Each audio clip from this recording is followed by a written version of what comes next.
Haji, ibadah yang diwajibkan bagi setiap muslim dewasa, berakal sehat, dan mampu melaksanakannya.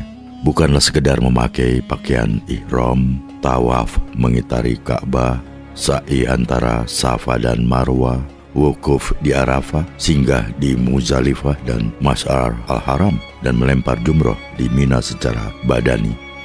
Haji yang hakiki adalah peribadatan yang membawa seorang salik mendaki makom jasadiah ke makom ruhaniyah, menapaki kembali jejak-jejak Adam mulai saat menjadi hambanya yang terhukum hingga asal penciptaannya yang mulia dan terhormat di antara semua hambanya, yaitu Adam, yang kepadanya seluruh malaikat bersujud dan yang dibanggakan Robnya karena mengetahui nama-nama serta bisa berwawancabda dengan Al-Khaliq.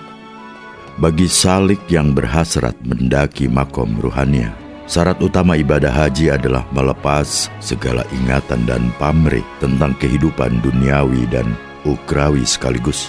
Satu-satunya ingatan hanya kepadanya. Karena bagi salik, haji adalah ibadah, yaitu wahana yang menghubungkan abid dan ma'bud.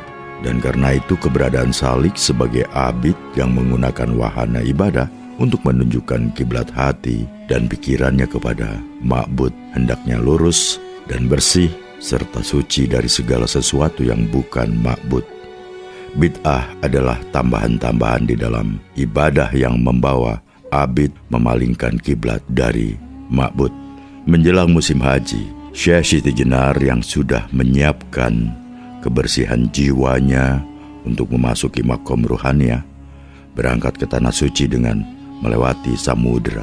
Hasrat dan keinginan hatinya untuk melakukan ziarah ke makam para leluhur, yaitu Imam Hussein di Karbala, Imam Ali di Najaf, Imam Ja'far Shadiq, Imam Muhammad Al-Baqir, Imam Ali Zainal Abidin di Baqi, dan terutama makam Rasulullah di samping Masjid Nabawi diurungkannya.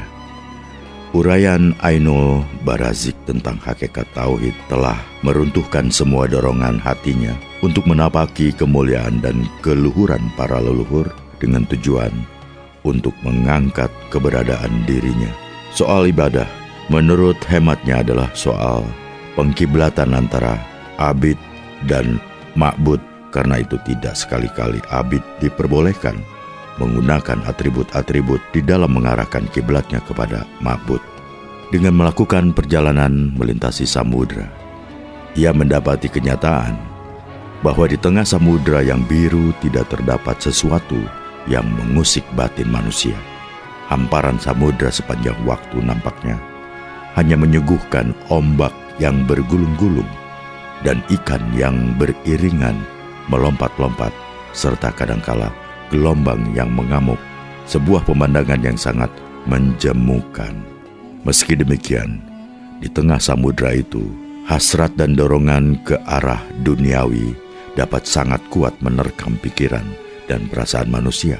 Namun bagi salik seperti Syekh Siti Jenar yang benar-benar telah berjuang keras melepas segala sesuatu selain dia, perjalanan melintasi samudra justru menjadi sebuah kemestian, ibadah yang sangat didambakan, karena jiwanya yang sudah menapaki makom ruhaniyah itu ibarat hamparan samudra yang bersih dari hiruk-pikuk duniawi. Sekalipun ia sudah menyalakan api tekad untuk tidak menghiraukan segala sesuatu selain dia, pada kenyataannya ia tidak mampu menghindar dari kehidupan duniawi sehari-hari. Selama di atas kapal misalnya, walaupun sudah diusahakan untuk lebih banyak melakukan amalia ibadah, tidak urung ia sempat pula mengenal beberapa penumpang dan awak kapal. Salah seorang penumpang yang dikenalnya saat kapal akan berangkat dari pelabuhan Basrah, yang kemudian menjadi kawan berbicara selama di perjalanan, adalah laki-laki peranakan Arab Persia bernama Hussein bin Amir Muhammad bin Abdul Qadir Al-Abasi, pemuda 30 tahunan asal Pasai.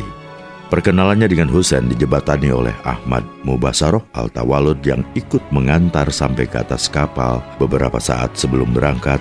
Hussein adalah putra Amir Muhammad bin Abdul Qadir Al-Abasi Mullah yang sangat dihormati di negeri Pasai, kawan karib dari ayahanda Ahmad At-Tawalud. Husain adalah salik yang sedang meniti bahtera menuju pelabuhan sejati. Itu sebabnya Ahmad At-Tawalud mengungkapkan dalam perjalanannya menuju Tanah Suci, mereka berdua dapat banyak bertukar pengalaman dan pendapat. Jalan yang dia tempuh dengan jalan yang Tuhan tempuh sangat berlainan. Meski arahnya sama, yaitu menuju pelabuhan sejati, bisiknya perlahan ke dekat telinga Syekh Siti Jenar.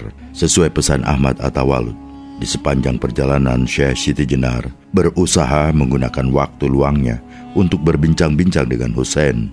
Dalam perbincangan itulah Husain menuturkan beberapa orang kerabatnya yang tinggal di Jawa dan menjadi penyebar Islam di sana.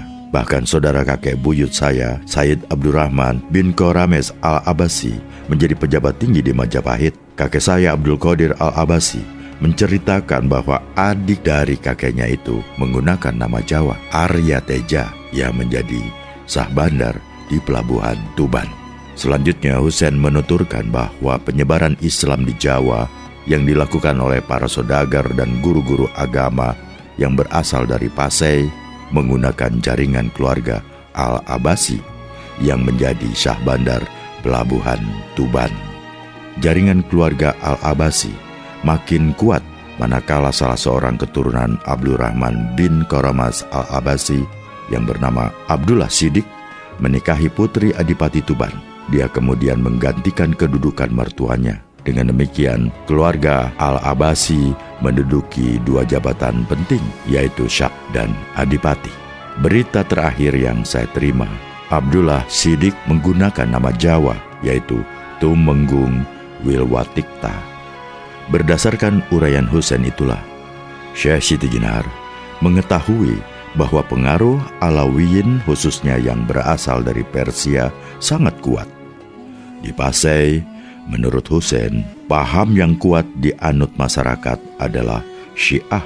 Bahkan ibundanya adalah perempuan peranakan Persia, putri Hujatul Islam Hasan Hoir bin Al-Amir Ali Istrabadi, yaitu kakek saya dari pihak ibu adalah ulama besar asal Persia. Syekh Siti Jenar merasa lega mendengar berbagai uraian tentang gerakan dakwah Islam di Jawa yang dilakukan oleh para ulama asal Pasai, karena menurut pikirannya gerakan dakwah yang dilakukan oleh para saudagar dan guru agama asal Pasai di Jawa melalui jaringan keluarga Al-Abbasi tentu membawa hasil yang baik, yaitu membangkitkan kesadaran orang-orang yang masih terjebak dalam paganisme dan penindasan atas hak-hak hidup manusia.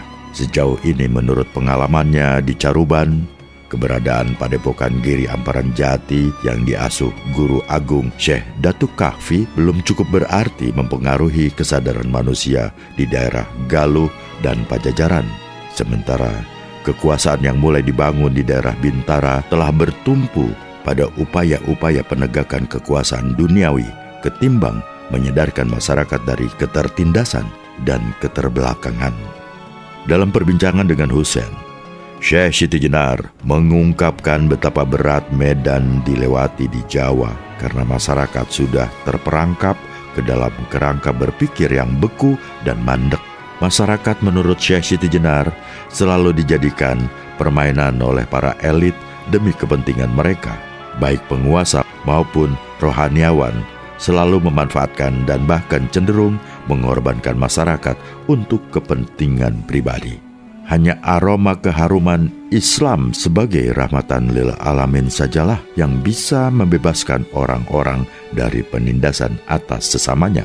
Karena di dalam Islam tidak dikenal golongan-golongan manusia berdasarkan nazab, tidak ada sudra, tidak ada patria.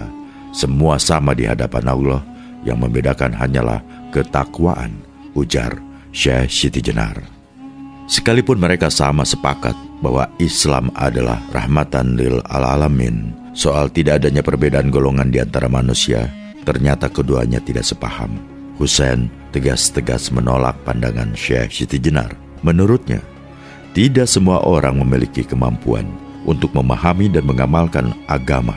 Itu sebabnya masyarakat awam hendaknya taklid kepada para ulama yang memiliki otoritas di bidangnya. Ulama pun tidak boleh semau-maunya menyampaikan ajaran tanpa memiliki rujukan dan imam yang maksum.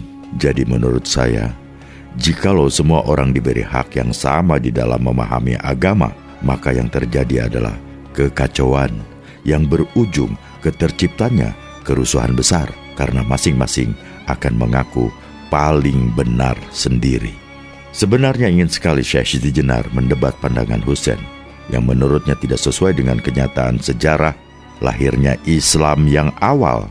Menurut pandangan Syekh Siti Jenar, Islam yang diajarkan Rasulullah adalah untuk siapa saja, termasuk budak-budak. Rasulullah tidak akan mengajarkan Islam yang berbeda antara yang disampaikan kepada Bilal bin Rabah, sang budak, dan yang disampaikan kepada Utsman bin Affan, sang saudagar kaya raya. Namun, segala keinginan untuk mendebat itu dihalaunya jauh-jauh dengan keyakinan bahwa kebenaran tidak perlu harus diperdebatkan.